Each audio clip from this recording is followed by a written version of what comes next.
안녕하세요. 방금 첫째 부분 보니까 평균이 45점 이렇게 나오는데요. 근데 좀 이게 편차 좀 있으신 것 같고, 좀 하신 분들은 대부분 60점 많이 넘으셨고, 좀 안 되신 분들은 있는데, 근데 이런 분들 계세요. 주어진 시간 내에 못 풀었다고 공란으로 내놓는 분, 그거는 반칙이에요. 그죠? 어떻게 하든지 뭐예요? 찍기라도 해야 되는 거예요. 그죠? 그게 뭐예요? 진정한 실력이에요. 공란으로 내놓으면 그거는 뭐 점수가 정확하지 않아요. 찍는 것도 감안해서 해야 되니까. 45점이고, 어제 부산에서 똑같은 문제 했는데, 한 50점 정도 나왔어요, 거기는 한 200분 정도 되는데, 한 50분 정도 50점 정도 나왔는데요. 근데 거기는 이제 학원이 좀 꽤 됐으니까 재수한 분도 계시고 그래서 좀 고득점 맞은 분도 계시고 그래서 그런 것 같고요. 솔직히 저는 개인적으로 점수는 만족을 합니다. 저 아주 잘 보신 것 같아요. 개인적으로 조금 못 보신 분들은 좀 신경을 좀 쓰셔야 되고요. 그래서 푸신 분 보니까 제가 쭉 보니까 다 푸신 분들은 그래도 어느 정도 점수가 좀 나오시는 것 같아요. 그건 좋죠, 그죠? 그리고 또 한마디 더 드리면, 요 문제는 어려운 문제가 아닙니다. 어려운 문제도 아니고, 긴 문제도 아니에요. 실제로 시험에 나오는 것보다 조금 짧습니다. 짧은 문제이기 때문에, 주어진 시간 내에 못 풀었다면 충격받으셔야 돼요. 충격받으셔야 되고, 다만 문제는 뭐냐면, 주어진 시간 내에 못 푸는 분들은 습관이에요. 예를 들어서 50분이 아니라 100분을 들여봐요. 그래도 뒤에 찍고 계세요, 그런 분들. 그러니까 다시 말하면 이거는, 내가 절대적으로 남보다 읽는 속도가 느리다 그 문제가 아니에요. 습관이에요, 습관. 예를 들어가지고 우리가 1차 과목이 80문제잖아요? 그러면 문제당 3초씩을 더 써서 쳐볼게요. 그러면 38에서 240초죠. 그러면 몇 분이죠? 4분인가요? 그럼 4문제 찍는 거예요. 그러니까 다시 말하면 2, 3초 차이예요. 2, 3초. 그래서 찍는 분들의 습관은 어떠냐면은 그냥 1번하고 10번 이렇게까지는 그냥 꼼꼼히 보죠, 천천히.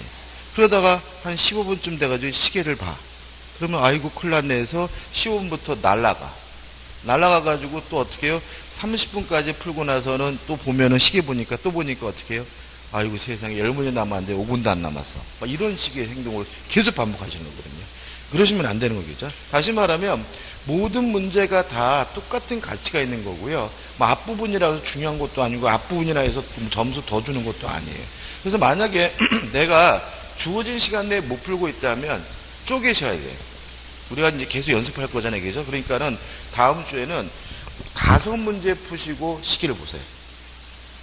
무슨 아시겠죠? 그죠? 그래가지고 계속해서 체크를 하셔야 돼. 그래가지고 그거를 계속해서 연습을 하셔가지고 이제는 시계를 안 보더라도 주어진 시간 내에 자동으로 풀 수 있어야 되는 거예요. 무슨 말 아시겠죠? 몸에 익어야 돼요. 안 그러면 큰일 나. 아무리 공부 열심히 하면 뭐 하겠어요. 열심히 해가지고 머릿속에 든 게 많아도 실제로 푼 거는 20문제도 안 되고 나머지 10문제는 날라다녔고 나머지 10문제 찍었고 이러면은 이거 공부한 것이 아무 의미 없는 거니까 다음 주에 보실 때는 나는 좀 시간이 부족하다 그러면 10문제 풀고 시계 보는 게 아니라 5분 5문제 풀 때마다 계속 시간을 체크해 하셔가지고 그죠? 5문제면 몇 분 걸려야 돼? 한 6, 7분 내에 끝내야 되잖아요. 그죠? 계속 보셔가지고 빨리 체크해가지고 중간중간도 빨리 넘어가셔야 돼. 고민한다고 절대로 뭐 하잖아요? 맞추지 못해요. 어차피 틀릴 건 틀릴 거고 맞는 건 맞는 겁니다. 그죠? 그리고 또 하나 말씀드릴게. 개인적으로 저는 이 정도의 수준의 문제는 한 80점 이상은 나와야 돼요. 솔직히 말씀드릴게요. 80점 이상은. 그러니까 들어보시면 아시겠지만 어려운 거 하나도 없어요. 근데 나는 왜 이런 문제인데 50점밖에 안 맞느냐? 공부 방법에 삔띠가 어긋나 있을 수가 있어요. 이런 행동을 많이 하세요. 제가 중요하다 그래서 열심히 정리해드리잖아요. 그런 건 어떻게? 책 보면 어떻게 해요? 아는구나 하고 대충 넘어가. 그러고 나서 이상하게 쓸모없는 판례, 보지 말라는 내용, 그런 거 밑줄 치고 동글뱅이 치고 고민하고 있고 토론까지. 제가 그런 거 옆에 들어보면 그냥 가서 좁혀이고 싶어. 그죠? 이 양반들이 왜 그래? 우리는 사법시험 민법 공부하는 거 아니에요, 그죠? 다시 말하면 여러분들이 알고 있다고 생각하는 게 알고 있는 게 아닐 수도 있고요. 그런 것들이 결국 여러분들의 뭐죠? 발목을 잡는 거예요. 그래서 반드시 이제는 공부는 시험에 임박할수록 양을 늘려가는 게 아니에요. 같은 내용을 계속해서 뭐죠? 반복인 거예요. 그래서 만약에 노트 필기한 게 있다면 노트 필기한 것만을 계속해서 반복해서 보는 거예요. 모든 게 그렇지 않나요? 예를 들어서 피아노 연주자다 그래봐요. 그러면 그분 피아노 되게 잘 치시는 분이잖아요. 연주할 때 어떻게 해요? 같은 곡을 수백 번 반복하는 거잖아요. 그리고 연주장 가는 거 아니에요, 그죠? 그죠? 체조 선수다. 얼마나 체조를 잘해요. 올림픽 나갈 때 어떻게 해요? 똑같은 동작을 수백 번 반복하는 거잖아요. 그런 거 아닙니까, 그죠?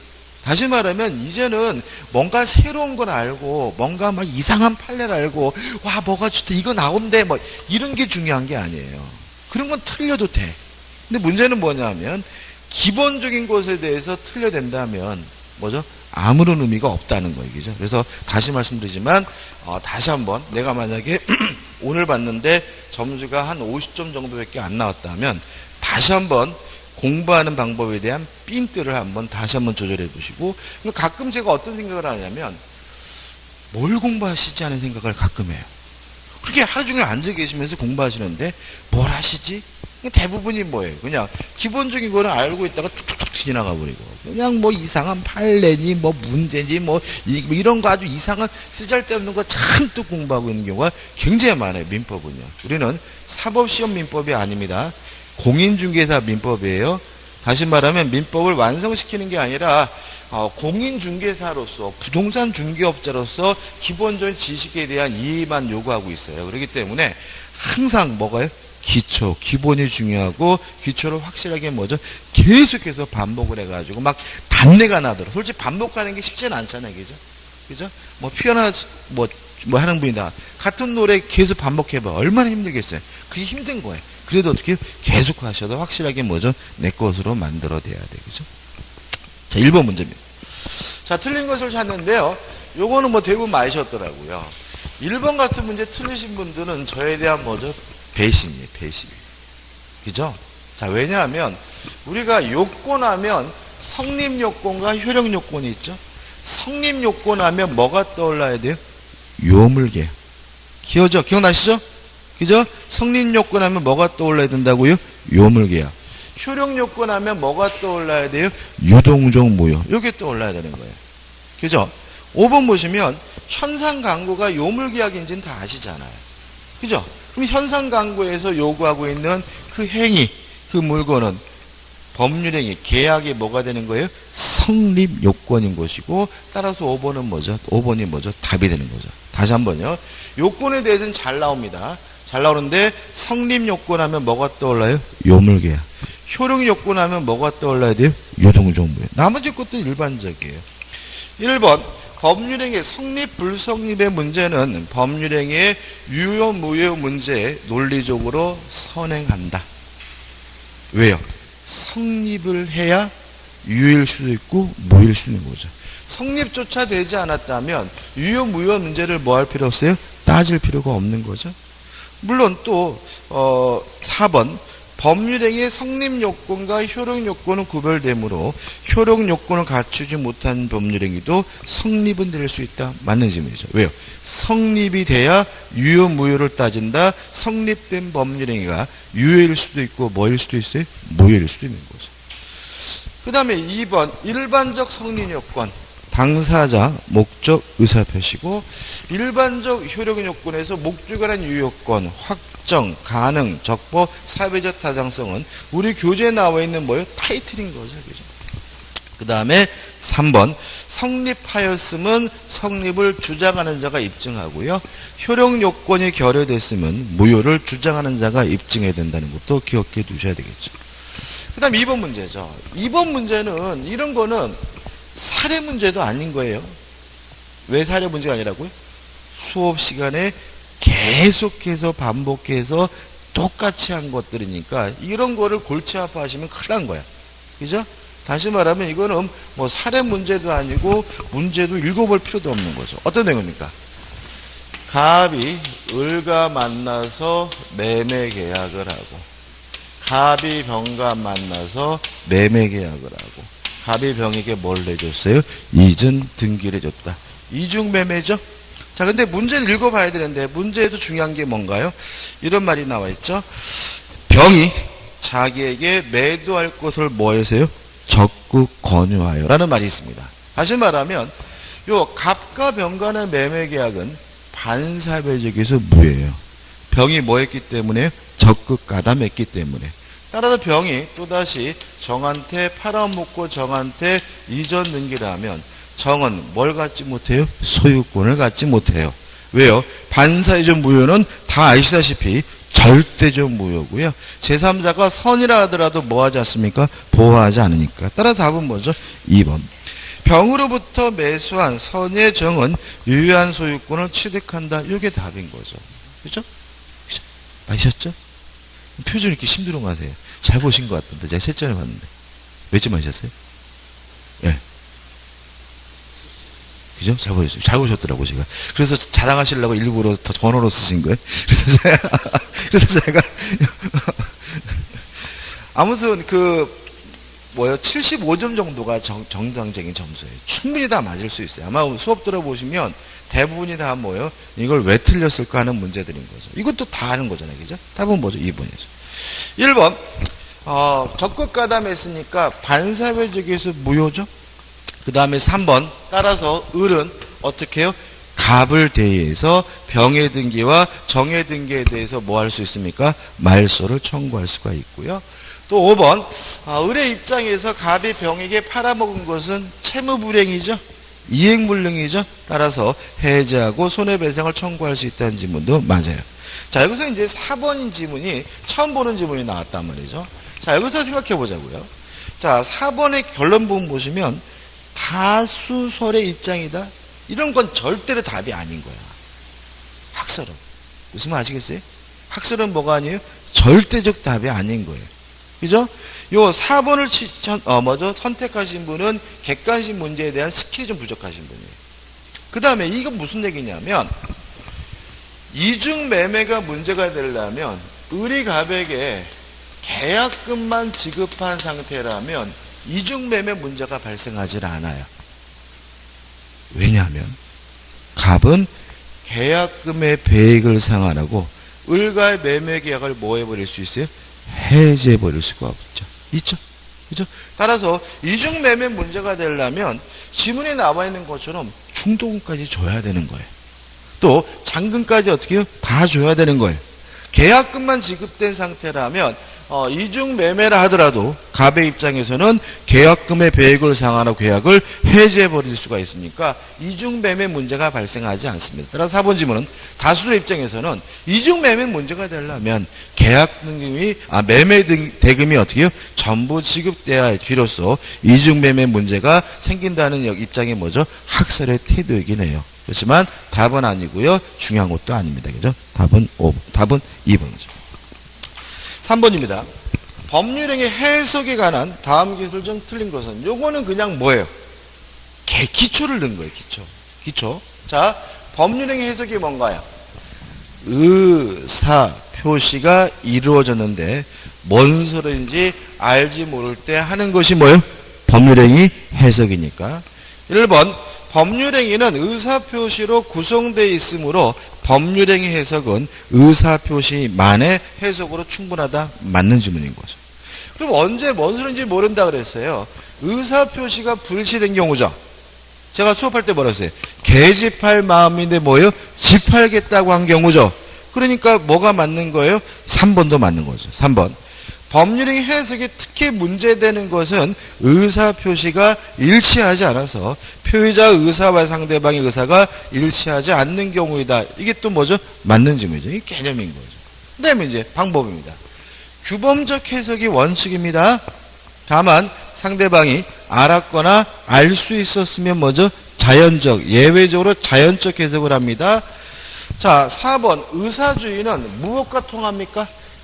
자연적 해석과 통한다 그랬죠.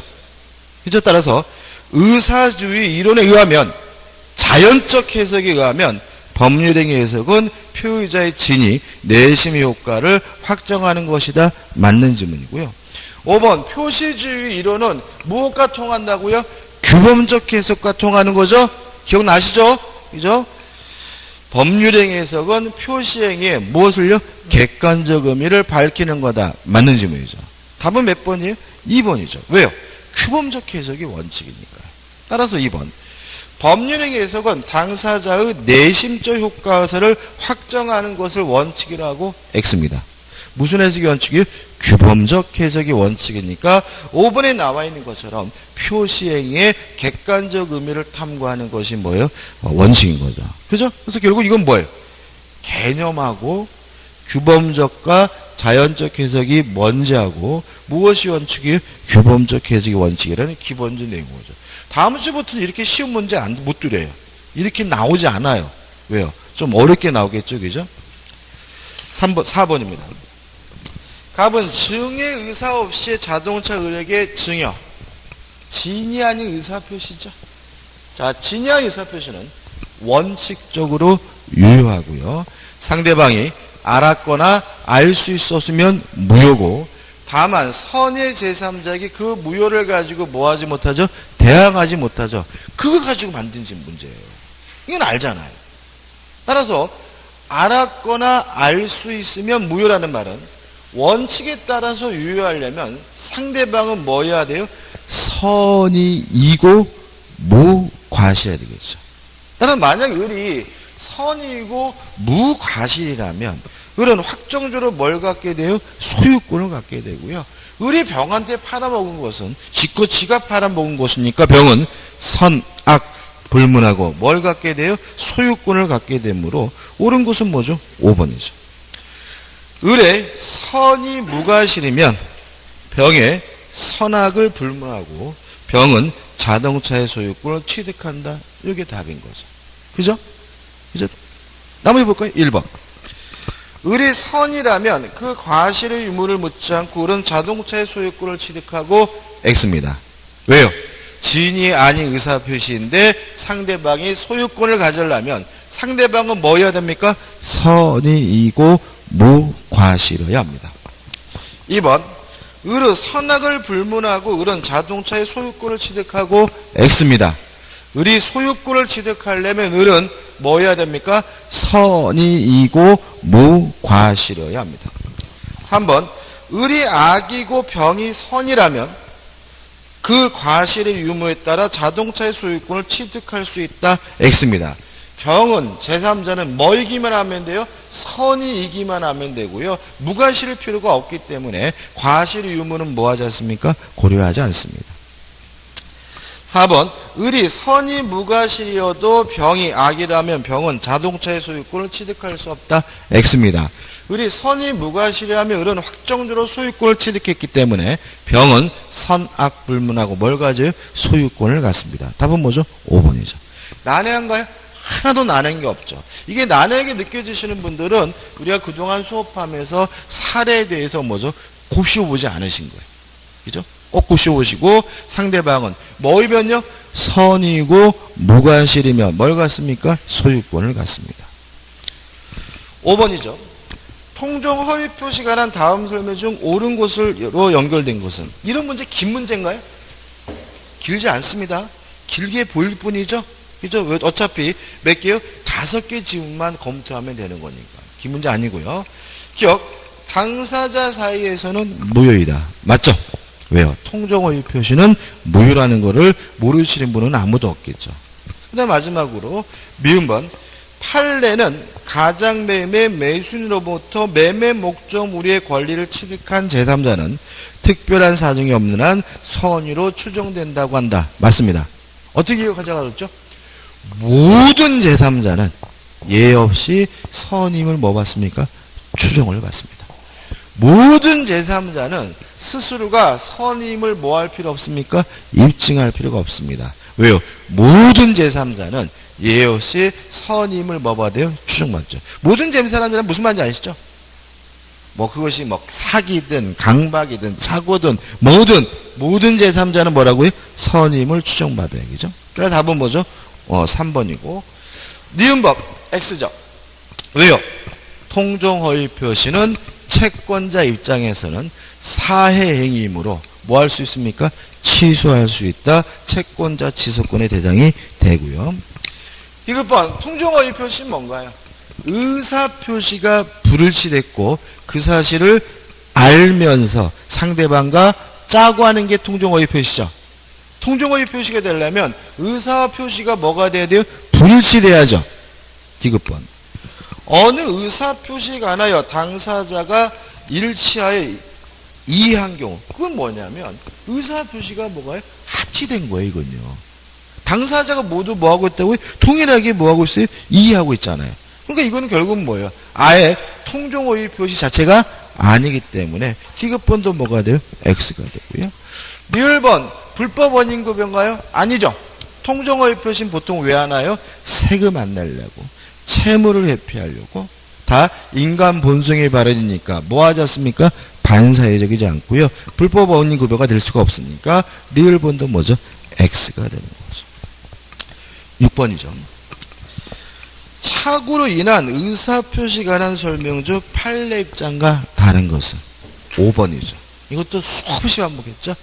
해제된 후에도 착오를 이유로 뭐 할 수 있어요? 취소할 수가 있다. 그죠? 꼭 기억하자 그랬습니다. 그죠? 따라서 5번. 매도인이 매수인의 중도금 지급 채무 불이행을 이유로 매매계약을 적법하게 해지하였다면 매수인은 착오를 이유로 취소할 수 없다는 지문은 뭐죠? X가 되는 거죠. 나머지 볼까요? 1번 동계 착오를 이유로 취소하려면 어떻게 해야 됩니까? 표시가 되거나 아니면 상대방으로부터 유발된 경우에는 취소할 수 있죠. 표시된 경우에도 취소할 수 있고 아니면 또는이죠. 유발된 경우에도 취소할 수 있으니까 1번. 동기의 착오를 이유로 표의자가 법률행위를 취소하려면 그 동기를 당의 의사표 내용으로 삼을 것을 상대방에게 뭐하고요? 표시하고 의사표시 해산 법률의 내용으로 되어야 한다. 맞는 질문이죠. 2번. 자, 사기와 착오는 선택적 행사가 가능하죠. 다시 말하면 사기를 당한 사람은 사기를 이유로 취소할 수 있거나 아니면 착오를 이유로 취소할 수 있거나 뭐 할 수 있어요? 선택할 수 있다 그랬죠. 수업에 이렇게 있잖아요. 기망으로 인해서 착오가 일어나고 그 착오에 의해서 일정한 의사표시를 한 게 이게 뭐예요? 사기다. 따라서 요게 없으면 뭐예요? 착오. 착오를 이유로 뭐 할 수 있어요? 취소할 수 있고 사기를 이유로 취소할 수 있고 뭐 할 수 있어요? 선택할 수 있죠. 따라서 2번 기망행위로 인하여 동기에 관한 착오를 일으킨 경우의 표의자는 그 법률행위를 사기를 이유로 취소할 수 있다는 지문은 당연히 뭐죠? 맞는 지문이고요. 어떻게 보면 이거 그냥 뭐 개념인 거죠. 기망으로 착오가 일어나고 그 착오에 의해서 뭐죠? 의사표시를 하면 이게 뭐라고요? 사기에 의한 의사표시고 따라서 요 2번을 답을 쓰신 분은 심각하신 거예요. 뭐가 심각한 거예요? 공부 방법이. 개념은 그냥 막 지나가시는 분이에요. 그죠? 다시 말씀드립니다. 항상 뭐가요? 기본이 중요해요. 민법은. 3번 경제적 불이익이 있어야 뭐가 되죠? 중요 부분이죠. 따라서 3번 경제적 이익과 무관한 경우에는 중요 부분의 착오를 할 수 없다는 것이 판례이다.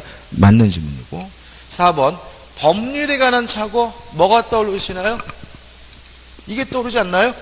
전원주택을 지으려고 땅을 샀는데 건축법의 제한으로 전원주택을 지을 수가 없게 됐다. 이게 뭐예요? 법률의 착오. 이게 팍 떠올라야죠. 그렇죠? 법률의 착오도 뭐예요? 착오예요. 따라 착오니까 그것이 중요 부분에 관한 경우에는 취소할 수 있다는 지문도 뭐죠? 맞는 지문이고요. 답은 뭐죠? 5번이 되는 거죠. 7번 문제입니다. 대리의 제한에 관한 다음 기술 중 틀린 것은 원래는 답을 1번만 하고 싶었는데 1번, 4번 두 개가 답이에요. 제가 실수했거든요. 자, 1번 공동대리 약정이 있음에도 불구하고 단독대리를 했어요. 공동대리 제한을 위반하면 무권대리가 됩니다. 또는 권한을 넘는 표현대리가 될 수가 있습니다. 뭐는 아니에요? 무효는 아닙니다. 따라서 효력이 없다, 무효다란 1번 지문은 뭐죠? X가 되는 거죠. 자, 우리가 자기계약 쌍방대리 제한을 위반하면 무효가 아니라 뭐죠? 무권대리다. 잊지 마셔야 되고, 공동대리 제한을 위반하면 무효가 아니라 뭐죠? 무권대리인 거죠. 1번은 X입니다. 2번, 공동대리는 뭘 공동으로 하는 건가요? 의사결정을. 그죠? 따라서 의사결정할 일이 없는 수동대리의 경우는 굳이 뭐 할 필요 없어요? 공동으로 할 필요가 없으니까. 2번, 공동대리에 제한이 있는 경우에도 수동대리에 있어서는 통설적 견해는 각 대리인이 단독으로 수령할 수 있는 것으로 해석한다.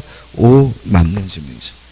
따라서 결국 의사결정만 공동으로 하면 되니까 능동대리할 때만 공동으로 해야 되고 수동대리할 때는 뭐죠? 공동으로 할 필요가 없으니까 3번. 따라서 공동대리의 약정이 있는 경우 능동대리는 대리권의 제한 사유가 되나 수동대리에서는 대리권 제한 사유가 아니다. 맞는 질문이죠. 4번. 공동대리는 무효가 아니라 무권대리죠. 따라서 본인이 뭐 할 수 있어요? 추인할 수 있는데 추인은 묵시적으로도 할 수 있죠. 그렇지만 단순히 냅두는 것만으로는 뭐가 될 수는 없어요? 추인이 될 수는 없기 때문에 4번. 공동대리 중 어느 1인의 대리행위가 있었음을 알면서 상당한 기간 방치하면 그 대리행위를 추인한 것으로 보아야 한다는 지문도 뭐죠? X가 되는 거죠. 5번. 대리인 여러 명이면 각자 대리가 원칙이고요. 공동대리 가장 대표인 예가 뭐라고요? 친권자다. 5번. 대리인이 수인이더라도 각자 대리가 원칙이지만 친권의 행사에 있어서는 공동으로 대리하여야 한다는 지문도 뭐죠? 맞는 지문이고 답은 그래서 뭐죠? 1번, 4번 두 개가 됩니다. 그죠? 두 개 되면 다 맞으셨겠죠? 자, 8번입니다. 갑이 대리인 을이 병가 매매 계약을 체결하였다. 이에 관한 설명 중 옳은 것은 까지인데 일단 이제 우리가 우리 공인중개사 시험에서 항상 시간이 부족하잖아요, 그죠? 시간이. 그러니까 시간이 부족하기 때문에 만약에 예를 들어 가지고 그러면 안 되지만 불가피하게 시간이 부족해요. 학교론을 푸느라고 너무 시간을 많이 썼어요. 그러면 좀 뛰어넘어야 되는 문제들이 생겨야 되는데 첫째, 몇 개 고르라는 문제는 풀지 말아야 된다. 그죠? 다 풀고 나서 시간 나면 뭐죠? 마지막에 풀고요. 두 번째, 공동저당에 관한 문제도 뭐죠? 풀지 않습니다. 공동저당도 다 풀고 나서 뭐죠? 마지막에 풀어요. 그 다음에 세 번째, 요 8번 같은 문제. 지문이 사례로 구성됩니다. 이것도 될 수 있으면 마지막에 푸십시오. 자, 왜냐하면 좌측의 5번과 같은 박스 문제는 시간 안 걸려요. 우리가 싫어하죠? 박스 문제 싫어하시지만 뭐 지문 자체만 파악하면 되니까 어렵지 않아요. 그죠? 그 다음에 9번 같은 사례 문제도 싫어하시지만 시간 많이 안 걸려요. 왜냐하면 사례가 한 가지예요. 사례가. 근데 8번과 같이 각각의 지문이 사례로 구성되어 있는 경우는 사례가 5가지. 시간이 뭐죠? 많이 걸려요. 무슨 아시겠죠? 그죠? 그래서 만약에 나는 주어지니까 결국은 뭐냐면 절대평가 시험이기 때문에 어떻게 하든지 내가 평균 몇 점을 확보하면 되는 거예요? 60점 이상을 확보하면 되는 거죠. 위험한 행동은 하지 마시라고요. 왜요? 시간 모자라가지고 읽어야 될 문제 찍었다면 그것은 뭐죠? 큰 문제예요. 그러면 그냥 1년 공부가 도라면 타버리겠죠? 그래서 만약에 8번처럼 봤더니 각각의 지문이 개별적인 뭐가요? 사례로 구성되어 있다면 어떻게 해요? 마지막에 푸시는 게 시간 배분에 도움이 됩니다. 이해되시죠? 그죠? 그래서 우리는 풀어봐야죠. 1번. 을이 병가 계약 체결 시 실수로 그 계약이 갑을 위한 것임을 표시하지 않았어요. 대리인이 현명을 안 했네요. 현명을 안 했다면 대리인 자신의 행위로 간주가 됩니다. 추정되는 게 아니라 뭐죠? 간주가 돼요. 따라서 대리인 자신이 책임을 져야 되고 착오임을 주장할 수는 없기 때문에 병의 계약 당사자를 을이라고 생각하고 을에게 계약의 이행을 청구해오면 을은 자신의 내심의 의사는 갑을 위해 계약을 체결하려는 것이었음을 이유로 자신의 의사표시를 취소할 수 있다는 지문은 뭐죠? X입니다. 현명하지 않으면 오로지 대리인이 책임을 져야 되고요. 대리인은 착오임을 주장하지는 못합니다. 2번 을이 갑을 위한 것임을 표시하지 않았어요? 현명하지 않았죠? 누가 책임을 져야 돼요? 대리인이. 따라서 병과 계약을 체결하고 병도 을을 계약 당사자라고 과실 없이 믿은 경우에는 병은 을에 대해서뿐만 아니라 갑에 대해서도 계약의 이행을 청구할 수 있다. X에. 누구한테만요? 을에게만. 현명하지 않았다면 본인에게는 책임이 발생하지 않으므로 갑에게 이행을 청구할 수는 없죠. 답은 뭐죠? 3번. 얼마나 쉽게 냈는지 노력했는지 아시겠죠?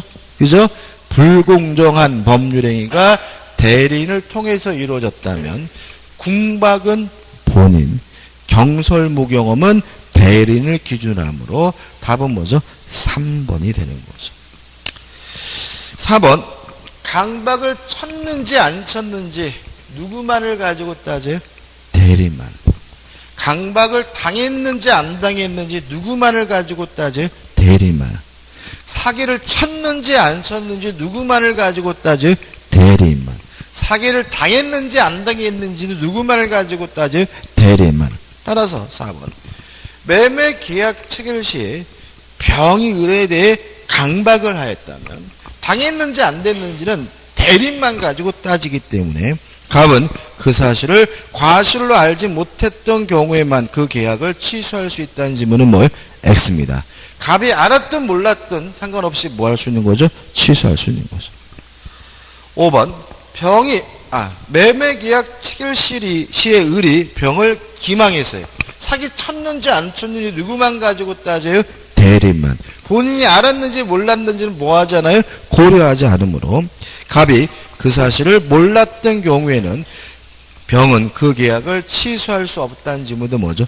X입니다. 다시 말씀드리지만 사기 쳤는지 안 쳤는지도 사기를 당했는지 안 당했는지도 오로지 누구만요?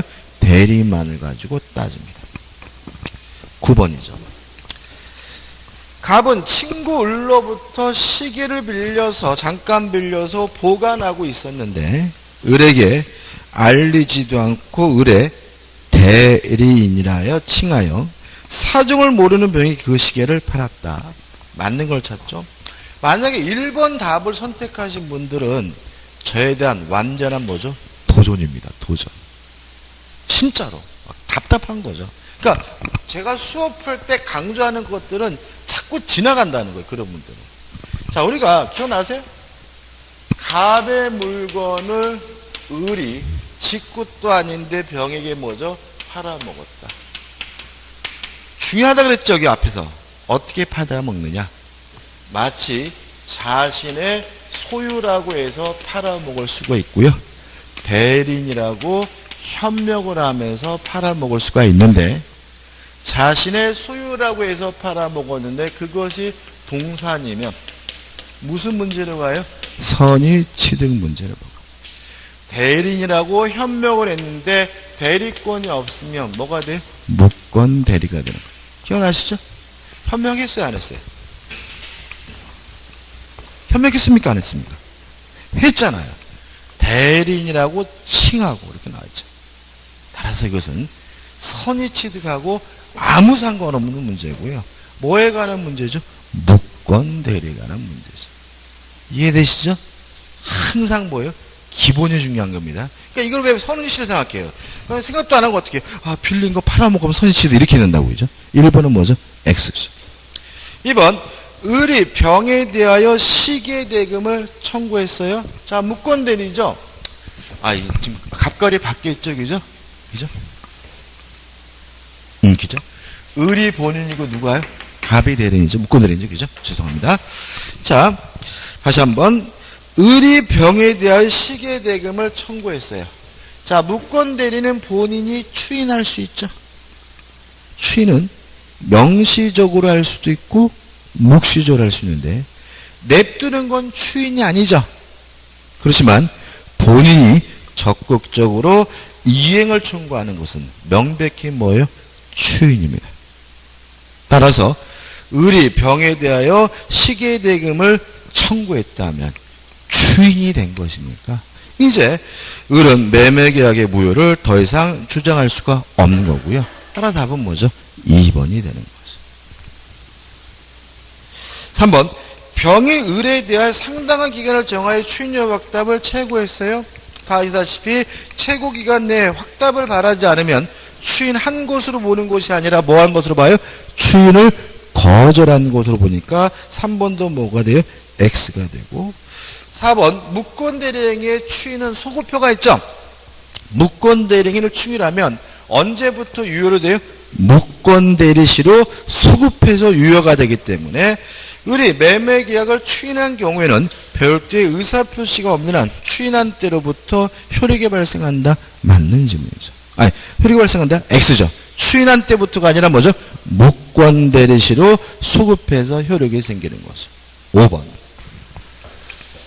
자, 무권대리입니다. 그죠? 그죠? 여기를 보셔야죠. 따라서 본인이 추인하지 않는 한 병에게는 아직 뭐가 없어요? 소유권이 없죠. 동의하시나요? 동의하시죠? 근데 병이 정한테 팔아먹었어. 임도해줬어. 병이 정한테 팔아먹을 때 뭐라고 팔겠어요? 자신의 소유라고 팔겠죠? 왜요? 지가 샀으니까. 그죠? 따라서 5번. 병이 다시 사정을 모르는 제3자 정에게 시계를 매도한 경우에 정은 시계를 선의 취득할 수 없다. X입니다. 이때는 뭐가 되는 거죠? 선의 취득 문제가 되는 거죠. 다시 한번요. 을이 갑이 팔아먹는 건 뭐가 아닙니까? 선의 취득이 아닙니다. 왜요? 대리인으로서 뭘 했기 때문에? 현명을 했기 때문에. 병이 정한테 팔아먹는 건 뭐가 됩니까? 선의 취득입니다. 사서 팔아먹은 거니까 자기 거라고 팔면 뭐가 되는 거죠? 선의 취득 문제가 되는 거죠. 답은 뭐죠? 2번입니다. 10번입니다. 토지거래 허가 지역 내의 토지에 관하여 토지거래 허가를 받기 전에 체결한 매매계약의 효력에 대한 판례 입장 중 틀린 것은 유동적 무효고요. 유동적 무효도 아주 잘 내죠. 1번. 자, 유동적 무효 상태에서는 계약금 계약은 유효합니다. 따라서 유동적 무효 상태라면 계약금을 부당이득으로 반환 청구할 수는 없습니다. 확정적 무효면 안 그렇겠죠. 유동적 무효가 아니라 확정적 무효면 이제 무엇도 무효예요? 계약금 계약도 무효인 거예요. 따라서 1번. 매매 계약이 어떻게 됐다고요? 확정적으로 무효가 된 경우에는 매수인은 이미 지급한 계약금 등을 부당이득으로 반환을 청구할 수 있다는 질문은 맞는 질문이 되죠. 2번. 기억나시나요? 신호칙상 금반원의 원칙이 적용되지 않는 경우가 두 가지라 그랬어요. 첫째, 제한능력자에게 적용되지 않습니다. 따라서 제한능력자는 오늘 지가 팔고 내일 제한능력을 이유로 취소해도 뭐죠? 상관이 없어요. 왜요? 금반원의 원칙이 뭐 되지 않아요? 적용되지 않으니까요. 또 강행복규 위반의 경우에도 금반원의 원칙이 적용되지 않습니다. 따라서 스스로 강행복규를 위반한 사람이 지가 실컷 위반해놓고 나중에 무효라고 주장하는 것도 뭐죠? 상관이 없어요. 따라서 2번. 유동적 무효인 계약이 확정적으로 무효가 된 경우 그에 관해 기책사에게 있는 당사자라도 계약의 무효를 주장할 수 있다는 질문은 맞는 질문입니다. 왜냐하면 강행복규 위반의 경우에는 금만원의 원칙이 적용되지 않으므로 스스로 무효인 행위를 한 사람도 무효임을 주장하는 것이 뭐죠? 가능하죠. 3번. 유동적 무효 상태에서 토지거래 허가 절차에 대한 협력 의무가 있죠. 따라서 협력 의무가 존재하므로 일방이 거부한다면 그것을 뭐 할 수 있어요? 강제하는 것이 가능하기 때문에 3번 토지거래 허가구역 내의 토지를 허가 없이 매수한 경우 매도인에 대한 허가 신청 절차의 협력 의무 이행 충고권은 강제할 수 있으니까 채권자 대위권에 의하여 보존될 수 있다는 질문은 뭐죠? 맞는 질문이죠. 4번 다만 이러한 협력 의무는 주된 채무가 아니라 부수적 채무 의무로 기억나시죠? 협력 의무를 일방이 거부했다는 이유만으로는 계약 자체를 뭐 할 수는 없어요? 해제할 수는 없죠. 따라서 답은 4번이죠. 유동적 무효 상태에 있는 거래계약의 당사자는 상대방이 그 거래계약의 효력이 완성되도록 협력할 의무를 이행하지 아니었음을 들어 일방적으로 유동적 무효 상대에 있는 거래계약 자체를 해제할 수 있다는 질문은 뭐죠? X가 되는 거죠. 5번 유동적 무효 상태라 하더라도 계약금 계약은 유효하죠. 따라서 준 사람은 포기하고 받은 사람은 배액을 상환하고 계약을 해제할 수가 있기 때문에 5번도 뭐죠? 맞는 질문이죠. 11번입니다. 미성년자인 갑과 을이 컴퓨터의 매매계획을 체결하였다. 법률관계로서 옳은 설명은? 자, 한번 생각해 볼까요?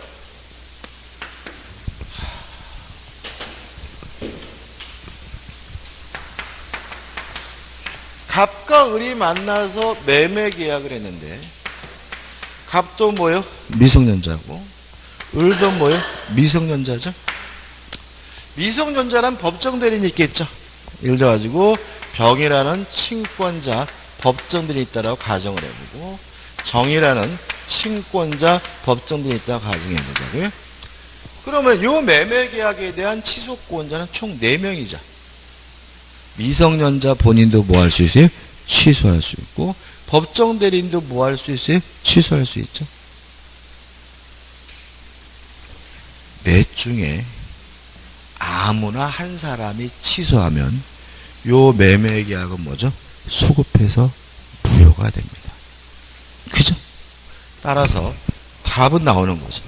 3번 갑을 또는 갑돈을의 법정 대리인 중 어느 누구든 1인만 취소권 행사해도 법률관계는 확정적으로 무효이다. 이게 답인 거예요. 다시 말하면 취소권자가 여러 명이면 아무나 취소하면 뭐예요? 취소가 되는 거죠. 당연한 얘기죠. 그죠? 생각해 볼까요? 자, 갑과 을은 추인할 수는 없죠. 왜요? 원인이 종료된 후에야 비로소 뭐 할 수 있어요? 추인할 수 있으니까 미성년자라면 성년자가 된 후에야 비로소 독자적으로 뭐 할 수 있죠? 추인할 수 있죠. 병과 정은 추인할 수 있죠. 병이 추인했어요. 정이 취소할 수 있습니까? 없습니까? 있겠죠. 그죠? 다시 말하면 추인은 다 해야 돼. 추인은 어떻게 한다고요?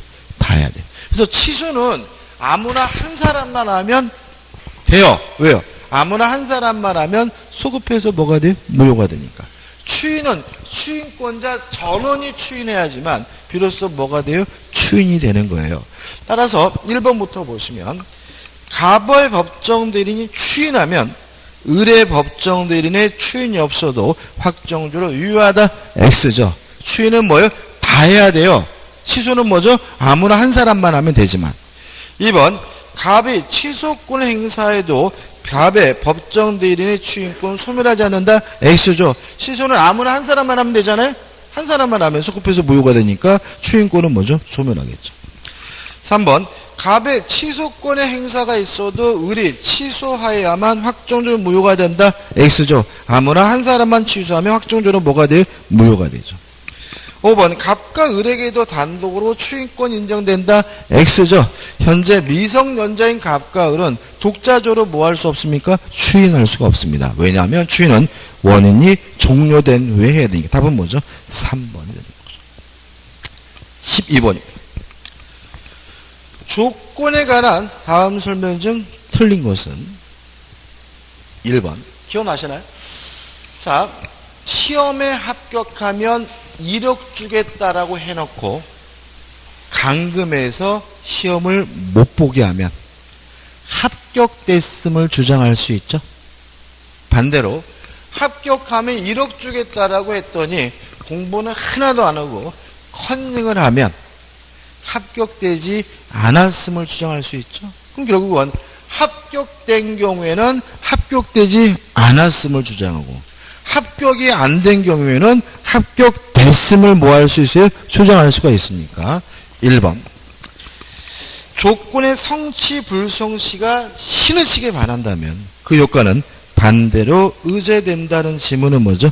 맞는 질문이 되겠죠. 2번 자, 강금에서 시험을 못 봤어요. 그러면 합격했음을 주장하면서 1억 달라고 요구할 수 있죠? 언제요? 오늘 당장이요? 아니면 합격자 발표일까지 기다려야 돼요? 합격자 뭐죠? 발표일까지 기다려야 합격됐으면 뭐 할 수 있어요? 주장할 수 있다라고 그렇게 강조했죠. 2번 왜냐하면 조건의 성취로 인하여 불이익을 받을 당사자가 신의 성실에 반하여 조건의 성취를 방해한 경우 조건이 성취된 것으로 의제되는 시점은 언제냐면 이러한 신의 성실에 반한 행위가 없었더라면 조건이 성취되었으라고 추산되는 시점이죠. 다시 말하면 방해한 때가 아닙니다. 없었다면 조건이 성취될 것으로 추산되는 시점이죠. 3번 조건의 성취가 방해됐어요? 그럼 당연히 뭐 성취 불성취를 주장할 수도 있고요. 또 손해가 발생했다면 손해배상도 청구할 수가 있겠죠. 답은 뭐죠? 4번이죠. 이거 틀리신 분은 완전히 저에 대한 뭐죠? 배신이죠. 그죠? 기정조 기해무 기성조건이 정지조건이면 조건 없는 법률이 기정조 기성조건이 해제조건이면 무효 기해무죠. 따라서 4번 조건이 법률 당시임이 성취한 것인 경우 기성조건이죠. 그 조건이 해제조건이면 기해무해서 뭐가 붙어야 돼요? 무효가 붙어야 되는데 조건 없는 법률행위가 되고 X죠. 조건이 정지조건이면 기정조에서 조건 없는 법률이 붙어야 되는데 그 법률은 무효로 한다. X죠. 답은 뭐죠? 4번이 되겠죠. 5번은 뭐 당연히 맞죠. 조건이 반사회적이면 조건만 무효인 것이 아니라 법률이 어떻게 해요? 전체가 무효죠. 왜 웃으세요?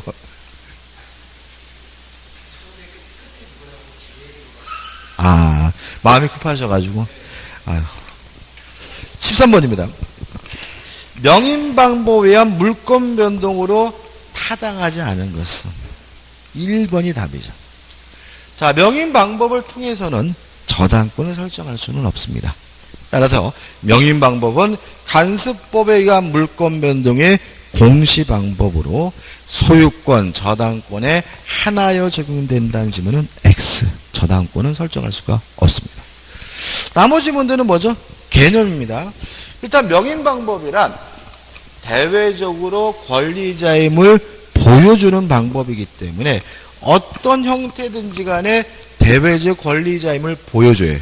누가 권리자인지가 나와 있어야 돼요. 4번.